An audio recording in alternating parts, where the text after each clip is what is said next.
Hello everyone, मैं Ambika Pandit Ravishankar Shukla university के BSc BEd ITEP student हूँ and today we are here to discuss the previous year questions of physics and here is first question.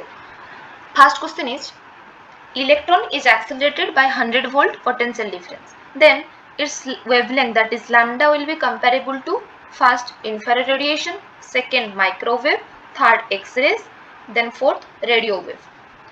तो according to question हमें एक given electron का potential difference given है, that is 100 volt. Question ये पूछ रहा है कि गिवन इलेक्ट्रॉन का लैम्डा का वैल्यू किसके साथ कंपेरेबल हो सकता है, किसके साथ कंपेयर हम कर सकते हैं. तो इसके लिए पहले हमें लैम्डा का वैल्यू निकालना पड़ेगा.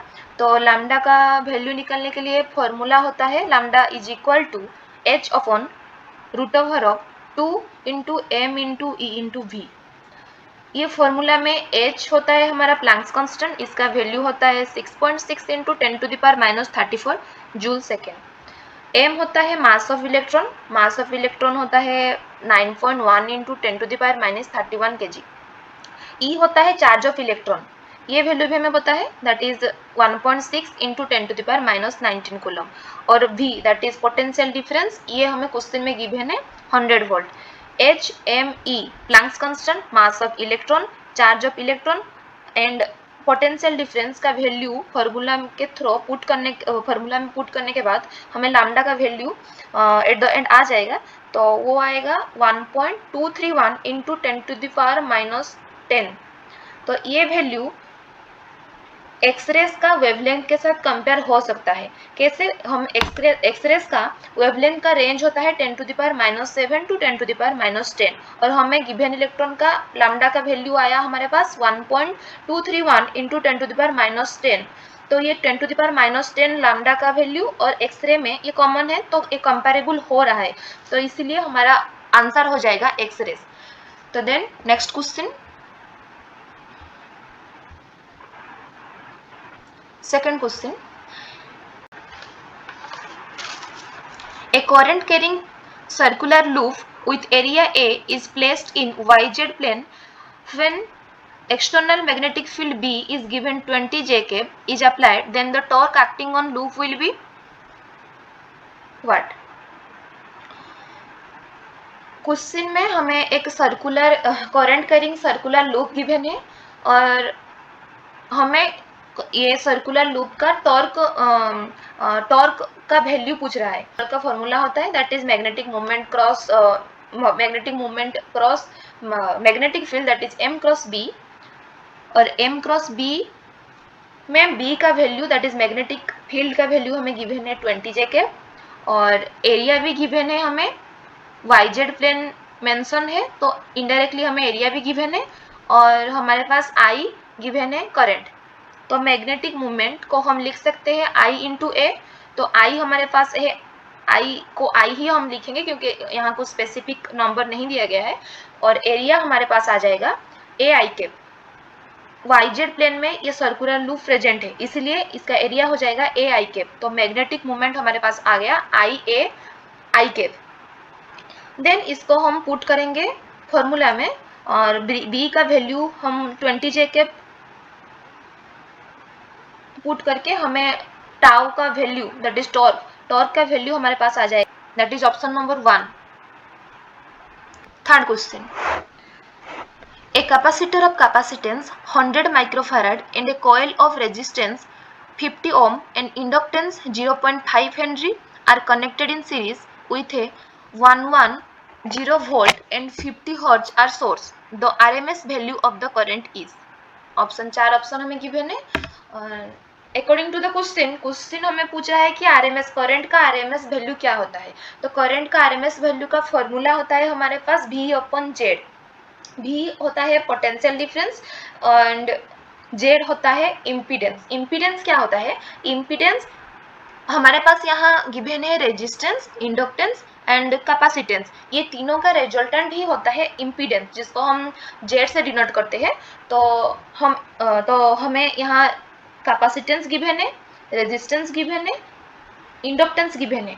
और फ्रीक्वेंसी गिवन है और हमारे इसके साथ पोटेंशियल डिफरेंस भी गिवन है, दैट इज 110 वोल्ट। तो IRMS के लिए हमारे पास V का वैल्यू हमें गिवन है और Z का वैल्यू हमें निकालना पड़ेगा। उसके बाद हम डायरेक्ट इसमें पुट करके IRMS का वैल्यू निकाल सकते हैं। तो Z का फॉर्मूला होता है √r² plus XC minus XL का होल स्क्वायर। तो यहाँ हमें XC और XL डायरेक्टली गिवन नहीं है, हमें इंडक्टेंस और कैपेसिटेंस गिवन है। तो हम XL और XC इंडिविजुअली निकालने के बाद हम इम्पीडेंस निकालेंगे, देन हमारे पास IRMS हमारे पास आ जाएगा। तो XL का फॉर्मूला होता है ओमेगा एल को हम लिख सकते हैं 2πfL। 2 इंटू पाई का वैल्यू हमें पता है, एफ का वैल्यू गिवन है 50 एंड एल का वैल्यू भी हमें गिवन है 0.5 Henry, right.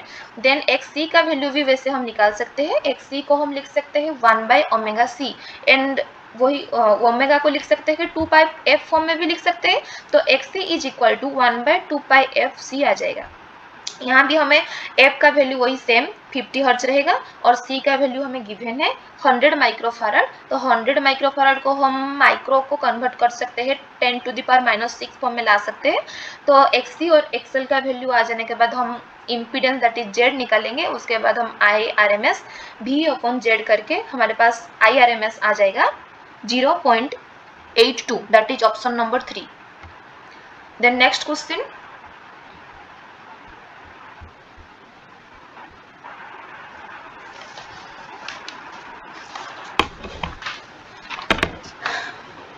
for transmission of modulated signal, the modulator is to be followed by dash which provide the necessary power।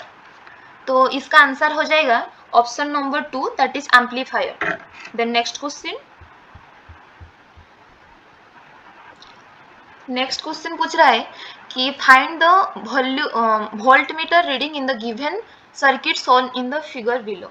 ये गिवन सर्किट में हमें ये दिख रहा है, हमें दो रेजिस्टेंस यहाँ है, एक 300 ओम और एक 200 ओम, और हमें एक गिवन सोर्स 50 वोल्ट का दिया गया है और हमें पूछा गया है कि ये 300 ओम के थ्रू वोल्ट मीटर का रीडिंग हमें बताना है। तो इसके लिए हमें पहले यहाँ I का वैल्यू चाहिए, क्योंकि I हमें यहाँ गिवन नहीं है। तो हमें पता है ओम्स लॉ के थ्रू हमें एक फॉर्मूला पता है V is equal to IR, right. और यहाँ हमें I का वैल्यू निकालना है। तो V का वैल्यू हमें पता है दैट इज 50 वोल्ट, I का निकालना है और R इज रिजल्टेंट, R लिखना पड़ेगा यहाँ। तो रिजल्टेंट इस पिक्चर में R1 और R2 दो रेजिस्टेंस है और ये दोनों सीरीज में है। तो R रिजल्टेंट हमारा R1 प्लस R2 आ जाएगा।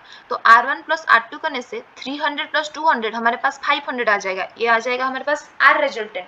तो हमारे पास V का वैल्यू और R का value V is equal to IR के फॉर्मूला के पुट करने के बाद हमारे पास I का वैल्यू आ जाएगा 1/10 एम्पियर।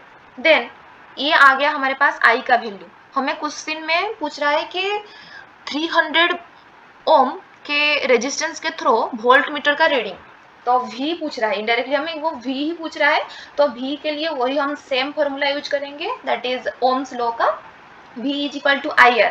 तो V हमारे पास V के लिए हमें I हमें मिल गया है दैट इज 1/10 और R हम यहाँ 300 ही पुट करेंगे, क्योंकि हमें 300 के अक्रॉस ही पूछ रहा है वोल्ट मीटर का रीडिंग। तो 300 इंटू 1/10 दैट इज देन हमारे पास V का वैल्यू वोल्ट मीटर का रीडिंग आ जाएगा 30 volt, that is option number 1। Then next question,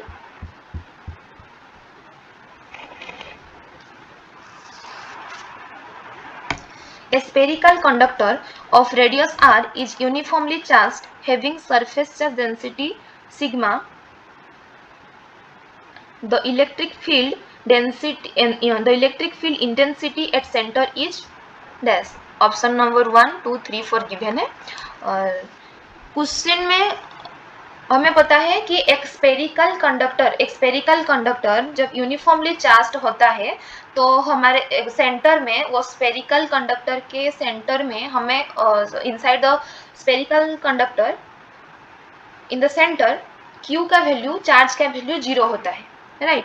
तो Q 0 होता है तो ऑफकोर्स हमारे पास इलेक्ट्रिक फील्ड इंटेंसिटी का वैल्यू भी जी आएगा। और एक बात, इनसाइड द स्पेरिकल कंडक्टर भी कभी भी 0 नहीं होता है, भी कांस्टेंट रहेगा।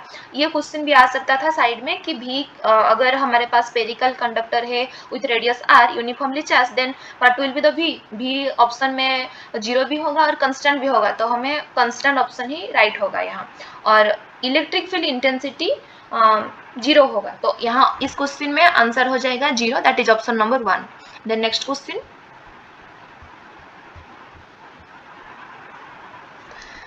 in the electric power meter analogous type, the shiny metal disc rotates because of option 1 ED current, option 2 magnetic field, option 3 self inductance and option 4 electric field। तो इसका आंसर हो जाएगा eddy current, option number 1। Then next question,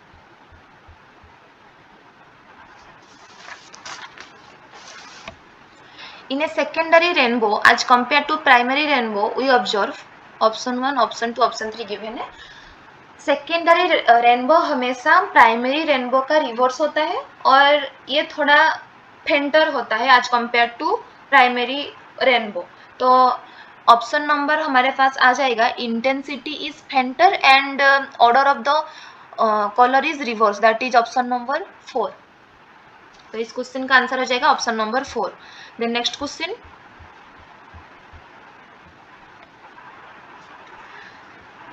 uncompound microscope consists of an objective lens with f naught 1 cm and an eyepiece with focal length fe 2 cm and tube length of 20 cm. The magnification of microscope, if final image is formed at the least distance of distinct vision, will be what? ये question according to question हमें magnification of microscope का value यहाँ निकालना है। तो magnification of microscope, compound microscope का formula होता है L upon F naught whole into 1 plus D by F E. L क्या होता है? L होता है ट्यूब लेंथ, हमें गिवन है यहाँ, that is 20 centimetre. F naught that is focal length of objective lens, that is यहाँ गिवन है 1 centimetre. And for F E that is focal length of eyepiece lens, ये भी given है, that is 2 centimetre. And D that is fixed, it is we know the value of D is 25। So ये सब का value put करने के बाद हमारे पास मैग्निफिकेशन का वैल्यू आ जाएगा 270, that is option number 1। Then next question,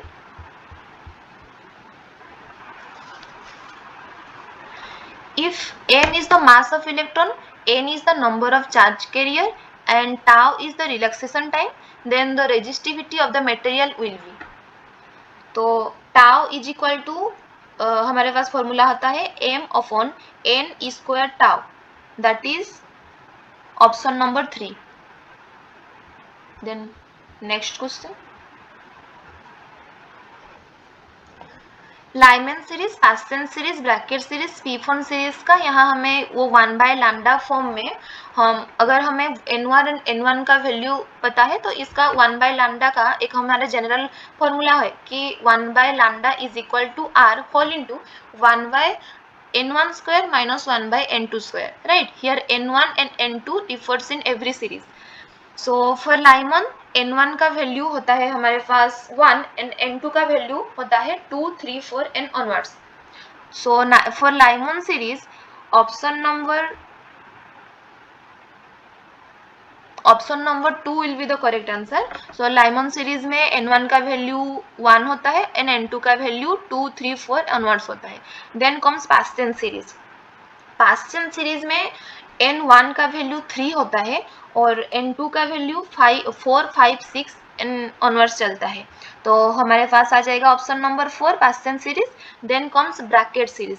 bracket series में n1 का वैल्यू 4 होता है और n2 का वैल्यू 5, 6, 7 ऑनवर्ड्स चलता है। तो ये हो जाएगा ऑप्शन नंबर 1, सी हो जाएगा 1। देन पी फोन सीरीज में सेम n1 का वैल्यू हमारा 5 होता है और n2 का वैल्यू 6, 7, 8 से शुरू होता है। तो हमारे पास आ जाएगा ऑप्शन नंबर 3, डी का 3 आ जाएगा। तो option number here in this question option number 2 will be the correct answer. Then next question. Diffraction pattern of a single slit consists of a central vent which is option 1 wider, brighter and accompanied with alternate dark and bright bands of decreasing intensity. Second, narrow, bright and alternate dark and bright bands of equal intensity. Then third, wider, bright and alternate dark and bright band of equal intensity. Fourth, dark with alternate bright and dark bands of increasing intensity.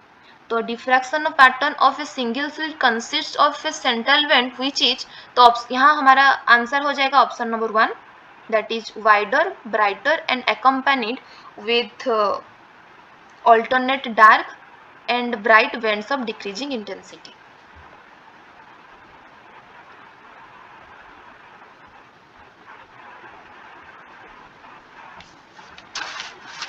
Then next question. A proton and an electron are kept in an uniform electric field. Then which will be the correct answer?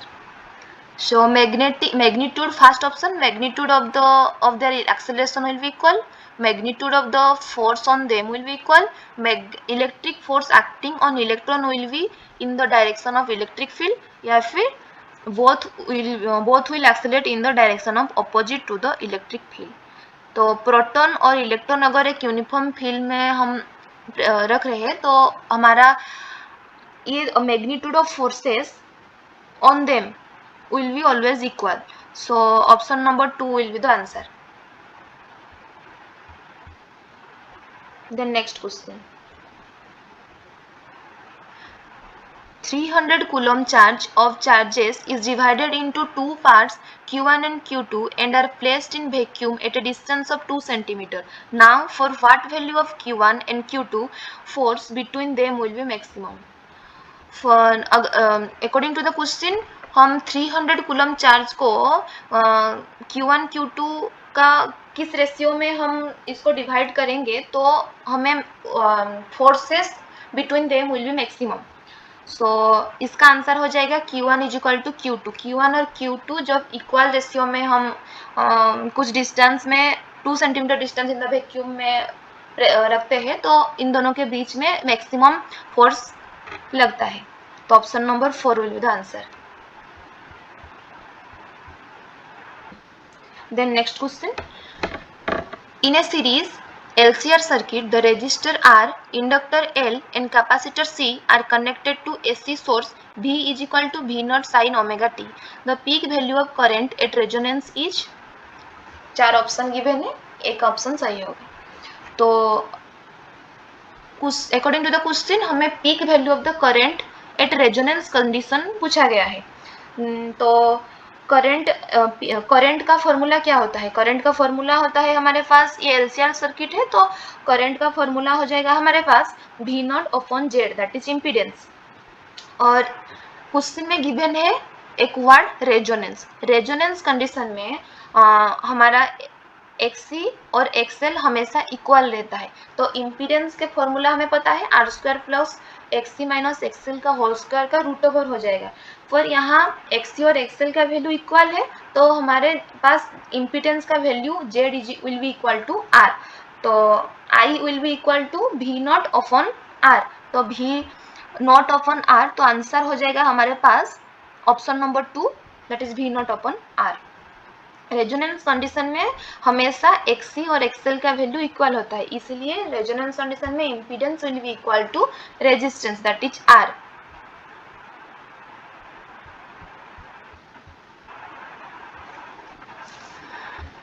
Then a toroid with average radius of 0.9 meter has 100 tons and carries a current of 0.5 ampere. The magnetic field inside the center of toroid is, तो यहाँ हमें पूछ रहा है magnetic field inside the centre of toroid. तो magnetic field, toroid का magnetic field का formula हमें पता है μ0 Ni और μ0 का वैल्यू हम जानते हैं 10⁻⁻7 × 4 पाई, राइट. देन स्मॉल n को हम लिख सकते हैं capital L n upon L और यहाँ L के वैल्यू में हम 2 पाई r रखेंगे, क्योंकि टोरॉइड टोरॉइड का सर्कुलर स्ट्रक्चर होता है, तो वही perimeter, length is equal to perimeter, and perimeter का फॉर्मूला क्या होता है 2 पाई r, तो 2 पाई r हम n अपॉन 2 पाई r होगा स्मॉल n का वैल्यू, एंड I का वैल्यू हमें गिवन है 0.5 एम्पियर, और r का भी, रेडियस का भी गिवन है, दैट इज 0.9। तो ये वैल्यू पुट करने के बाद हमारे पास B आ जाएगा 1.11 इंटू 10⁻⁻5 टेस्ला। मैग्नेटिक फील्ड का यूनिट होता है टेस्ला, तो यहाँ हमारे पास आ गया 1.11 into 10⁻⁻5 tesla, that is option number 3। Then next question,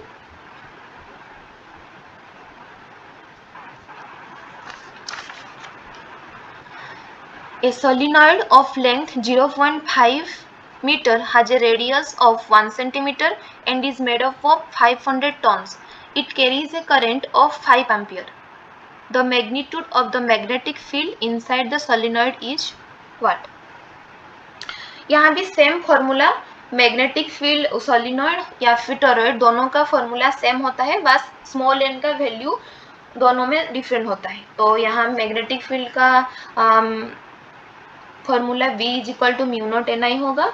हमें यहाँ L गिवन है, दैट इज लेंथ गिवन है 0.5 metre, N that is number of turns given है 500, I गिवन है 5 एम्पियर, और हमारे पास small n will be equal to capital N upon L, N का वैल्यू 100 अपॉन L का value 0.5। Then हमारे पास B का वैल्यू एट द एंड आ जाएगा 6.28 into 10⁻³ Tesla, that is option number 1। ये क्वेश्चन का आंसर हो जाएगा option number 1, that is 6.28 into 10⁻³ Tesla, that is option number 3। Option number 3 हो जाएगा answer.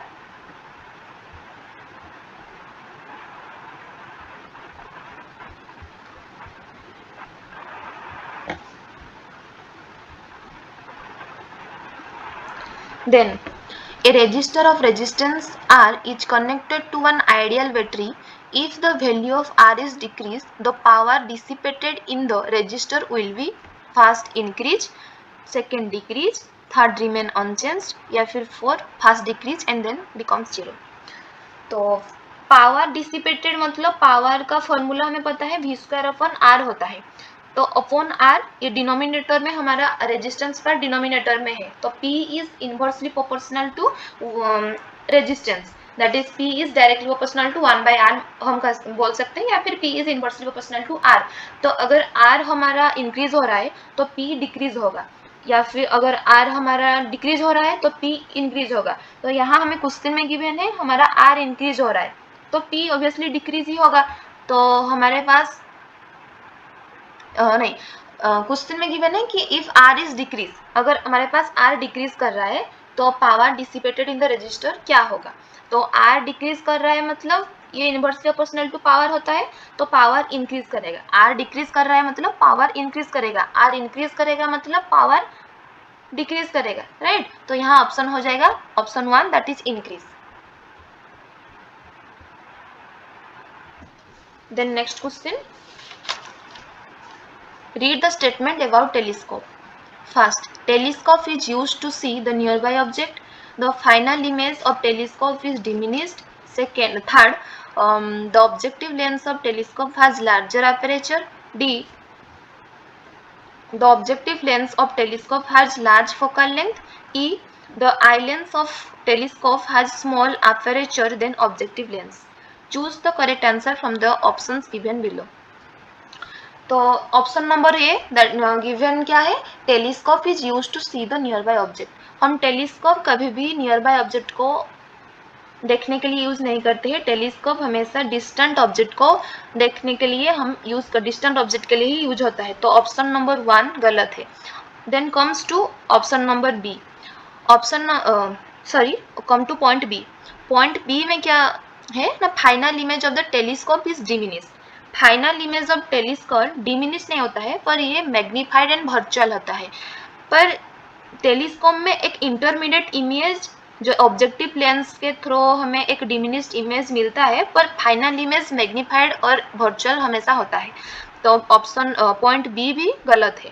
Then comes to C, objective lens of telescope has larger aperture, ये सही है, तो option number C is correct. Then point B, point B correct है। Point D देखते हैं, objective lens of telescope has larger focal length and option sorry point E, the eye lens of telescope has smaller aperture than objective lens.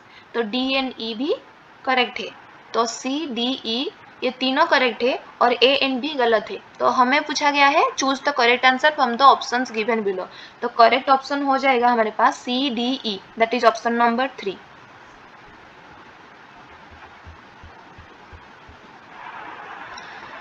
Then next question, a spherical conducting cell is uniformly charged, then A, electric field is 0 inside the cell, potential is 0 inside the cell, potential is constant everywhere inside the cell, electric field increases linearly with distance inside the cell. Choose the correct answer from the given below.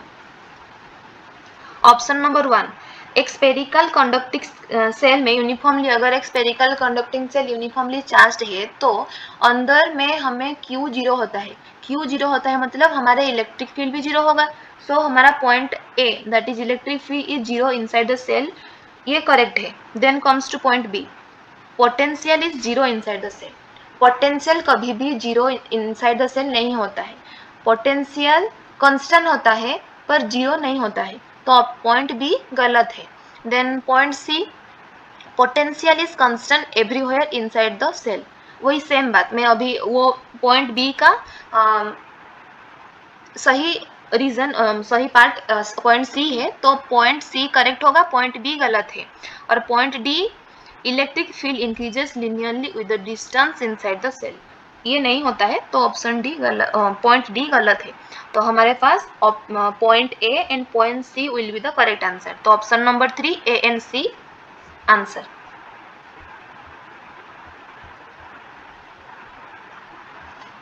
Then next question, diamagnetic, paramagnetic, ferromagnetic, free space, ये चारों का हमें condition यहाँ से match करना है। तो diamagnetic का कंडीशन ये है कि म्यू हमेशा लेस देन म्यू नॉट होता है। तो डायामैग्नेटिक म्यू नॉट से, डायामैग्नेटिक कंडीशन में म्यू नॉट से लेस होता है। तो हमारे पास ए के साथ मैच हो जाएगा point 3। Then B, paramagnetic, paramagnetic में mu always greater than mu not.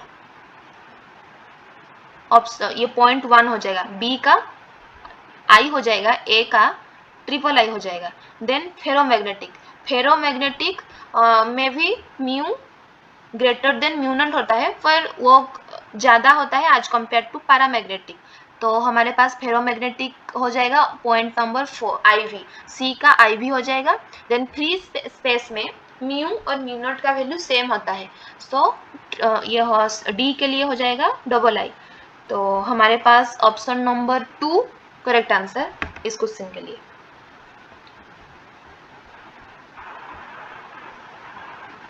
The next question,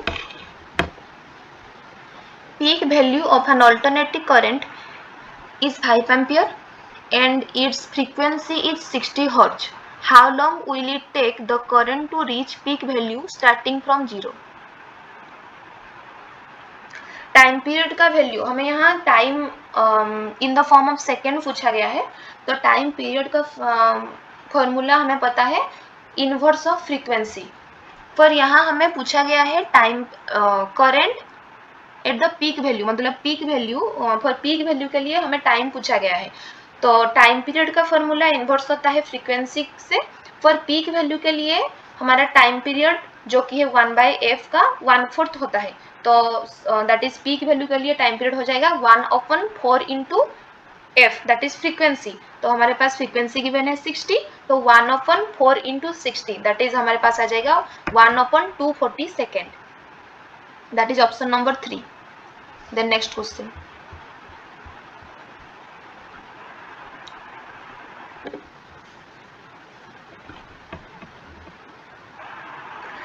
parallel plate capacitor having plate area 100 centimeter square and separation between plate 1 mm connected to 120 volt battery.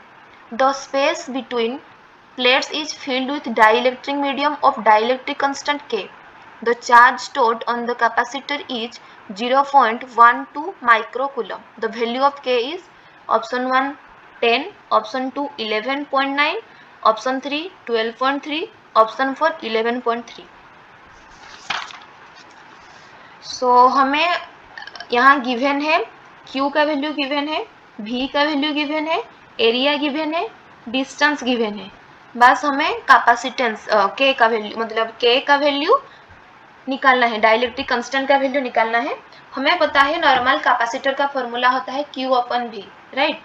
Q हमें given है 0.12 microcoulomb and भी हमें given है 120 volt. तो C = Q/V में हमें मिल जाएगा C का value 1 × 10⁻⁹ faraday. Then when there is a dielectric constant K, the formula for the capacitance will be equal to C = K∈0 A/D. तो हमें यहाँ C का वैल्यू पता है, C = Q/V से हमें मिला है 1 × 10⁹ फैराडे. फिर K का निकालना है, A हमें गिवन है और D भी गिवन है, दैट इज 1 × 10⁻³ तो हमारे पास C आ जाएगा, दैट इज हमारे पास K का वैल्यू आ जाएगा. ये सब पुट करने के बाद K का वैल्यू हमें आ जाएगा 11.3, that is option number 4. Last question, which of the following are not the electromagnetic wave? Electromagnetic wave 7 होते हैं: radio wave, microwave, infrared, visible, ultraviolet, X ray and gamma rays. तो ये 7 में हमारे पास माइक्रोवेव होता है, एक्सरेज होता है, point E that is gamma rays भी होता है, पर option C and D that is alpha and beta raise electromagnetic wave में नहीं होते हैं. तो आंसर हो जाएगा option number 4 that is C and D. Thank you.